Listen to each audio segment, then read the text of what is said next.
आप लोग, welcome back to your on YouTube channel. मैं हूँ साइमा पीरज़ादा हमेशा की तरह, और आप लोगों के लिए लेकर आई हूँ बहुत ही ज़्यादा इंटरेस्टिंग वीडियो।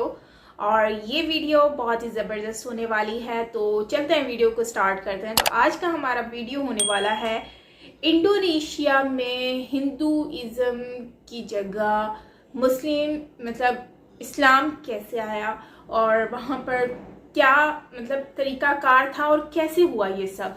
तो इससे ही रिलेटेड आज हम ये वीडियो देखेंगे। और ये गेस बाय फ्लाई की वीडियो है। बहुत ही अच्छी वीडियोस बनाते हैं। ओरिजिनल वीडियो का लिंक आपको डिस्क्रिप्शन में मिल जाएगा, सो आप वहाँ से रिएक्शन वीडियोस देख सकते हो। तो करते हैं वीडियो को स्टार्ट। सो वीडियो स्टार्ट करने से पहले अगर आपने मेरा चैनल सब्सक्राइब नहीं किया तो यार चैनल सब्सक्राइब कर दो, और हाँ, बेल आइकन को अगर प्रेस नहीं करोगे ऑल नोटिफिकेशन पर तो आप लोगों को नोटिफिकेशन भी नहीं मिलेगा हमारी न्यू वीडियो का। तो किस तरह से आप न्यू वीडियोस को देख पाओगे।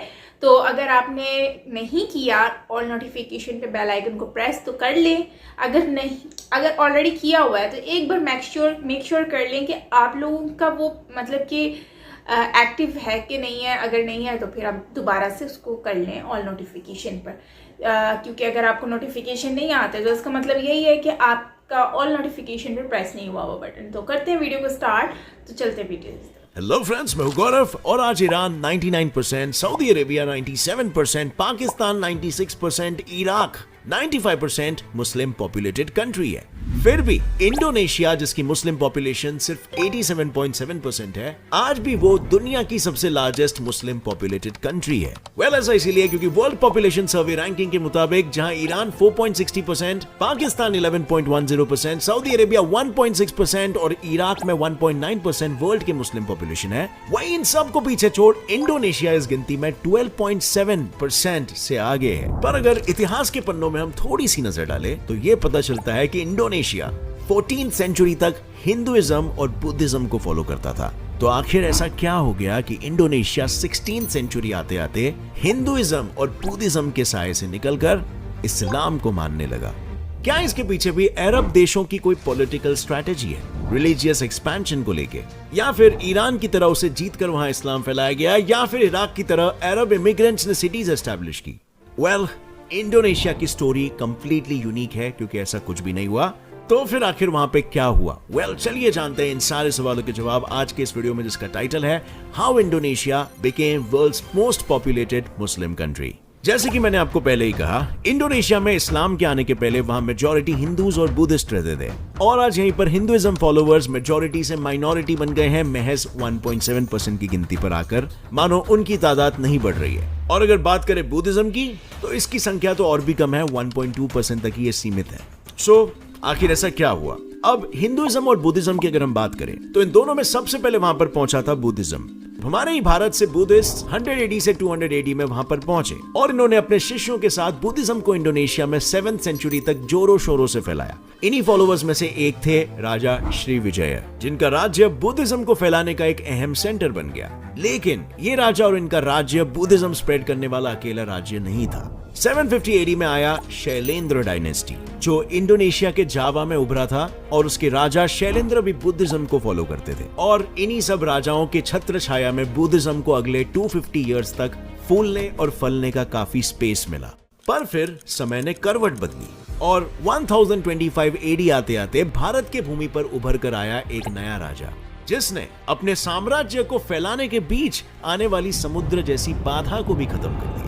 जी हाँ, the Chola emperor Rajendra one ने इतिहास को बदलते हुए नौसेना का निर्माण किया, जो समुद्र पार के साम्राज्य पर भी आक्रमण करने की शक्ति रखता था। और ऐसा ही कर उसने पालमबांग को जब्त कर श्रीविजया एम्पायर पर हमला कर 14 पोर्ट्स पर अपनी जीत का परचम लहरा दिया, जिसके बाद 13th सेंचुरी से 16th सेंचुरी तक उन्होंने वहां पर राज किया। जिनके राज्य में पति के चिता के साथ पत्नी को सती करने की भी प्रथा चली आ रही थी। इन्हीं सब प्रथाओं और रिवाजों के साथ इंडोनेशिया के लोग अपनी जिंदगी काट रहे थे, और जिंदगी काफी आम चल रही थी। पर इनकी आम जिंदगी में तूफान लेकर आए वो लोग जिनका सपना इस्लाम के परचम को पूरे दुनिया में लहराते हुए देखना था। लेकिन आखिर कौन थे ये लोग? इस बात को जानने के लिए हमें समय में थोड़ा पीछे झांकना पड़ेगा। दरअसल हुआ कुछ ऐसा था कि 7th सेंचुरी में इस्लाम अरब जैसे कंट्रीज में जन्म ले चुका था और 8th सेंचुरी आते आते उनके फॉलोअर्स उनके टीचिंग्स को पूरे वर्ल्ड में फैलाने के लिए निकल पड़े थे। Because Islam was a missionary religion, और मिशनरी रिलीजियंस जिसमें क्रिश्चियनिटी भी इंक्लूडेड है, उनका मिशन होता है कि हमारे रिलीजन को हम दुनिया में फैलाएं। लेकिन अरब भले ही इस्लाम को जन्म देने वाला देश ही क्यों ना हो, पर यह जानकर आपको हैरानी होगी कि इंडोनेशिया में सबसे पहले इस्लाम को अरब्स ने नहीं, किसी दूसरे इस्लामिक देश या इवन किसी दूसरे इस्लामिक देश ने नहीं, बल्कि हमारे हिंदुस्तान ने पहुंचाया था। जी हाँ, बिल्कुल आपने सही सुना, हिंदुस्तान का गुजरात सदियों से अपने व्यापार के लिए ही जाना जाता है, और इसी गुजरात से वो मुस्लिम ट्रेडर्स जो अरब देशों से आए थे वो इंडोनेशिया के सुमत्रा आइलैंड, जावा और कलिमंतन में पहुंचे, जिसके बाद 15th सेंचुरी आते आते इस्लाम रिलीजियन वहां पर काफी फल फूलने लगा। मतलब ट्रेडिंग तो भरपूर ये लोग कर ही रहे थे, पर उसके साथ साथ ही इंडोनेशिया में इस्लाम भी बढ़ रहा था। लेकिन इनका कारवान यहीं पर नहीं रुका। एक जाल की तरह ये वहां के किंगडम्स जैसे कि गोवा सल्तनत जो सुलावेसी में था, टर्नेट एंड टिडोर जो नॉर्दर्न पार्ट मलुका में था, और लोम्बोक के ईस्ट पार्ट तक भी एक्सपैंड होते चला गया। इसके अलावा इंडोनेशिया के बंजरमासिन, पालमबैंग, मिनांगकबाउ, पसाई और परलाक तक भी अपने रिलीजियस नेटवर्क को एक्सपैंड किया। अब फ्रेंड्स, आगे बढ़ने से पहले मैं आपको एक इंटरेस्टिंग ट्रेडिंग प्लेटफॉर्म के बारे में बताऊंगा जो प्ले स्टोर और ऐप स्टोर दोनों में अवेलेबल है। ऐप का नाम है बाइनोमो, और इसमें आप अलग अलग एसेट्स में ट्रेड कर सकते हो, जैसे कि गूगल, एप्पल, गोल्ड, ऑल्टो और फॉरेन करेंसीज जैसे कि यूएस डॉलर्स और यूरोस वगैरह में भी आपको 90% तक का प्रॉफिट मिल सकता है। इस ऐप में आपको कोई भी एसेट चुनना है और फोरकास्ट करना है कि उसकी वैल्यू बढ़ेगी या फिर घटेगी। देखिए, मैं आपको एक एग्जांपल के साथ बताता हूं। जैसे मैं यहाँ पे 700 रुपए में ट्रेड अप करता हूं कि इस एसेट की वैल्यू बढ़ेगी, और अब हमें थोड़ा सा रुकना होगा, एंड यस, मेरा फोरकास्ट सही निकला। अब ये अमाउंट आप अपने बैंक अकाउंट या पेटीएम में इजीली 24 आवर्स के अंदर विड्रॉ कर सकते हो।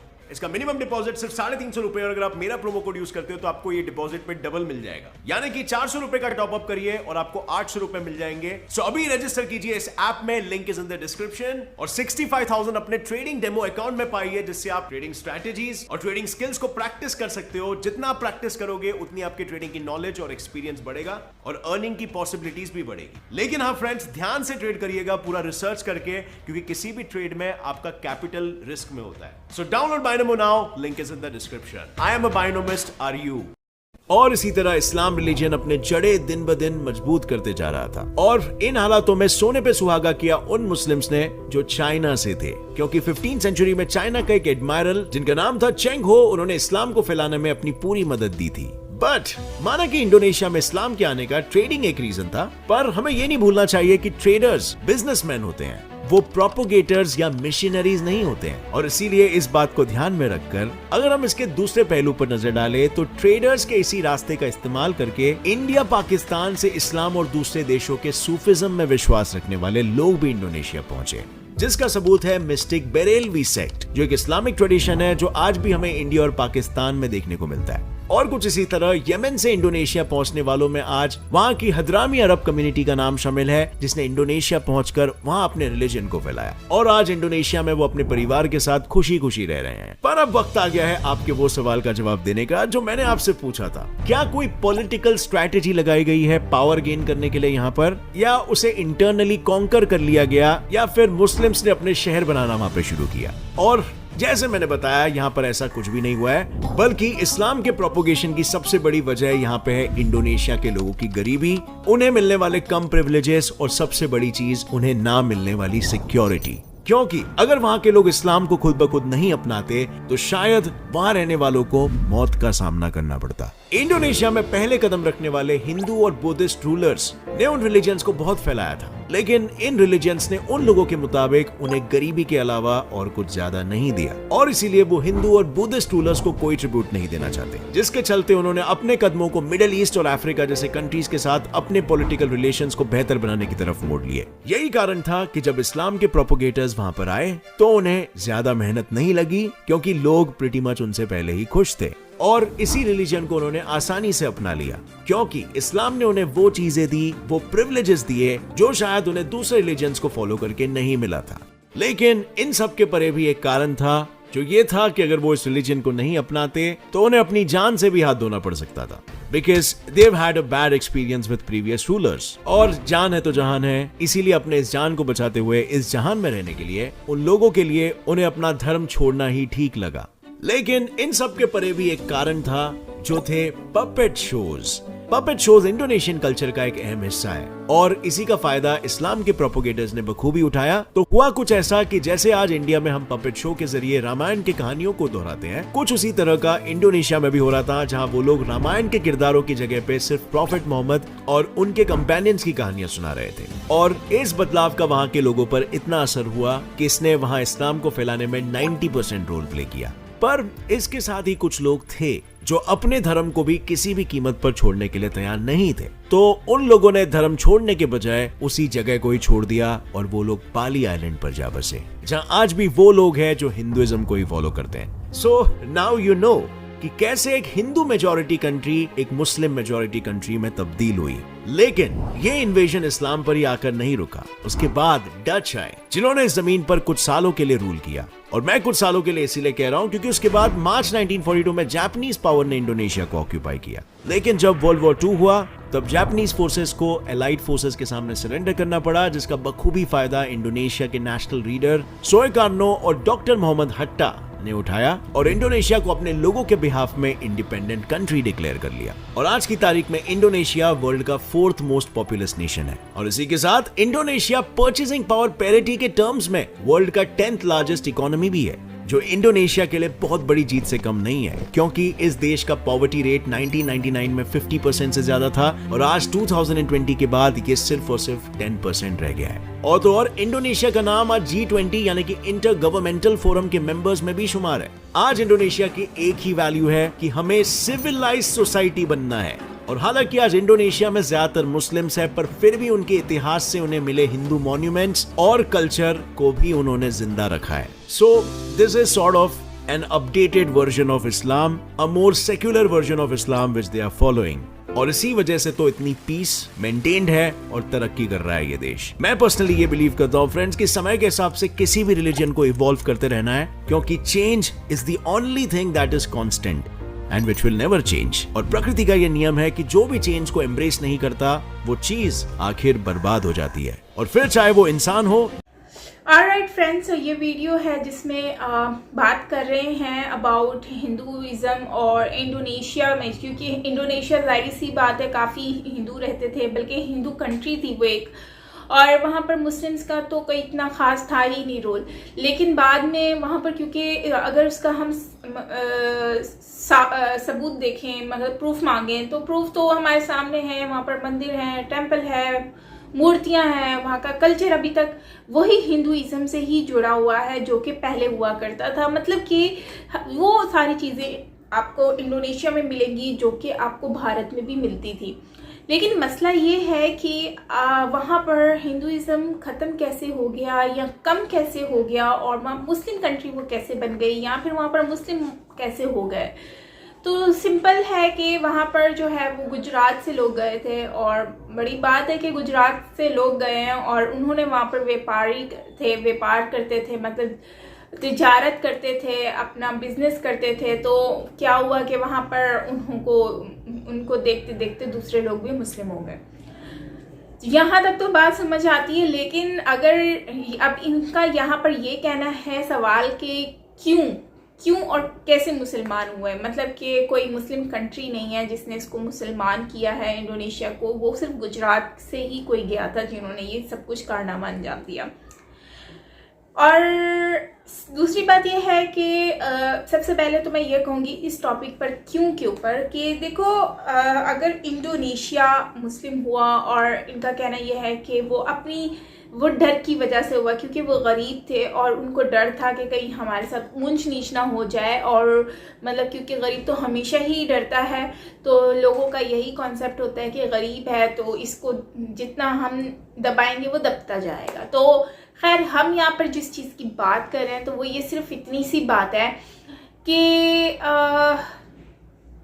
हम लोगों ने जो चीज़ें मतलब कि ऑब्जर्व की हैं, और मैं जो सोच रही थी इस वीडियो को देखते वक्त कि आपका जब ईमान पक्का होता है और आपके दिल में, भले वो आप हिंदू हैं, चाहे आप किसी भी रिलीजन से हों, धर्म से हों, आपका किसी भी चीज़ से ताल्लुक़ होता है, तो आप जाहिर सी बात है दिल से उसको एक्सेप्ट करते हो, आप अंदर से अपनी सोल से उसको एक्सेप्ट करते हो, तभी तो आप जो हैं वो उसको फॉलो करते हैं, तभी तो आप उसकी फिर वो सारे ही रूल्स को फॉलो कर रहे होते हो, या फिर आपको जो उसका वे ऑफ प्रेयर होता है या इबादत या पूजा जो भी, तो आप सब वही कर रहे होते हो।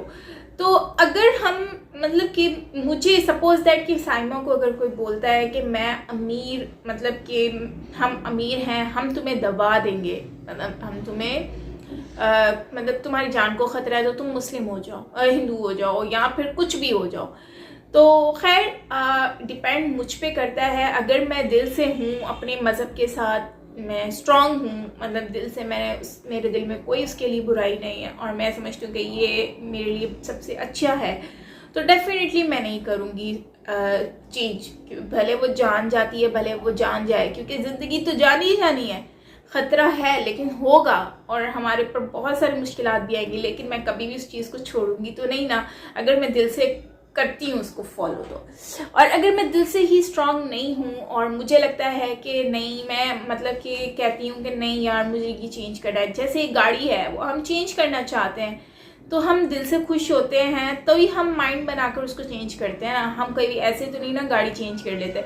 सेम वैसे ही एक मज़हब को अगर हम दिल से एक्सेप्ट नहीं करते तो जाहिर सी बात है हम लोगों को कोई और चीज़ अच्छी लग रही है। मुझे जैसे मैं हिंदुज़म को बहुत ज़्यादा देख रही होती हूँ, महाभारत को देखती हूँ, बहुत सारी चीज़ें देखती हूँ, जाहिर सी बात है अगर मुझे अपने मज़हब में कोई चीज़ सही नहीं लगेगी और मुझे लगेगा कि हिंदुज़म में बेहतरीन है, तो फिर जाहिर सी बात है मैं उसकी तरफ देखूंगी, सारे ऑब्जर्व करूंगी, जो मुझे मज़हब क्लिक करेगा, चाहे वो हिंदुज़म हो, चाहे वो क्रिश्चियनिटी हो, चाहे कुछ भी हो, मैं उसको फिर अपने जहन में लेकर आऊँगी और उसको फिर जो मुझे ज़्यादा बेटर लगेगा तो मैं उसको फॉलो करूँगी। जाहिर सी बात है बिना रिलीजन के तो कोई रह नहीं सकता, कुछ तो किसी का कोई ना कोई तो मज़हब होता ही है ना। तो इन शॉर्ट कहने का मतलब ये है कि ये बात मुझे समझ नहीं आई कि कोई ज़बरदस्ती आकर उनको अपने डर की वजह से अपनी ज़िंदगी की जान बचाने के लिए, इस जहान में रहने के लिए वो अपनी ज़िंदगी को चेंज करे। यार ऐसा कैसे हो सकता है कि वो अपने मज़हब को छोड़ दें सिर्फ इस वजह से कि वो लोग, उनको ख़तरा था, उनको मुस्लिम लोगों से ख़तरा था और उन लोगों को अमीरों से ख़तरा था और इसलिए उन्होंने अपना हिंदुज़म छोड़ दिया। ये कैसे पॉसिबल हो सकता है? ज़ाहिर सी बात है अगर वो दिल से मुतमईन होंगे तो ही वो चेंज करेंगे ना, ऐसे तो ज़बरदस्ती कोई चेंज कर नहीं सकता। और मुझे लगता है कि जो इस कंडीशन पर आकर चेंज करे वो इंसान अपने मज़हब, अपने रिलीजन, अपने धर्म के साथ कोई भी सिंसियर नहीं है। तो खैर अगर ऐसी कोई बात, चलो सपोज दैट कि ऐसी कोई बात थी कि उस टाइम पर जान की भी ख़तरा था, तो अभी तो ऐसी कोई बात नहीं है, क्योंकि अब तो बहुत सारे लोग कन्वर्ट हो रहे हैं, वापस भी हुए हैं, इंडोनेशिया में गए हैं वापस अपने मतलब पुराने रिलीजन में, धर्म में, लेकिन अभी भी तो जा सकते हैं ना, तो सब लोग दोबारा से कन्वर्ट हो जाएं, ऐसा हो सकता है ना। लेकिन ये है कि अगर ऐसी कोई सिचुएशन हुई थी उस टाइम पर तो लोग, ये भी तो उनके पास ऑप्शन हो सकता है, अगर वो लोग खुश नहीं हैं अपने इन सारी चीज़ों से, सो वो ये चीज़ कर सकते हैं। लेकिन जाहिर सी बात है वो लोग खुश होंगे तभी तो वो ये सब कुछ कर रहे हैं।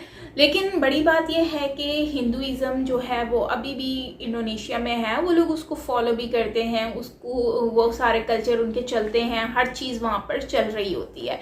तो खैर इस तरह की बहुत सारी चीज़ें हैं जो कि मतलब कि अब हमारे माइंड में क्वेश्चंस उठ रहे होते हैं, और मैं भी इसीलिए ये वीडियोस देखती हूँ ताकि हमें भी आइडिया हो कि ये क्या चीज़ कैसे थी, हम लोगों को हिस्ट्री के बारे में भी पता चल सके, और मैं अपना ओपिनियन आप लोगों से शेयर कर सकूँ और आप लोग मुझसे अपना ओपिनियन शेयर कर सको कमेंट सेक्शन में, ताकि हम लोग जान सकें। और यस, बाकी ये कि बड़ी बात है कि पाकिस्तान तीसरे नंबर पर मुस्लिम कंट्री है, मतलब लार्जेस्ट पॉपुलेशन के साथ, जो कि मुझे पता नहीं था टू बी ऑनेस्टली, इस वीडियो के थ्रू मुझे पता चला है। तो मैं कह रही थी ना स्टार्टिंग में, वीडियो अच्छी बनाते हैं, इनकी वीडियो से काफ़ी इन्फॉर्मेशन हमें मिलती है। तो खैर आप लोगों ने मुझे बताना है कि आप इसे किस हद तक सहमत हैं। सो मिलते हैं नेक्स्ट वीडियो के साथ, अपना बहुत सारा ख्याल रखिएगा, अगर कोई बात बुरी लगी हो तो उसके लिए माजरत, बाय बाय।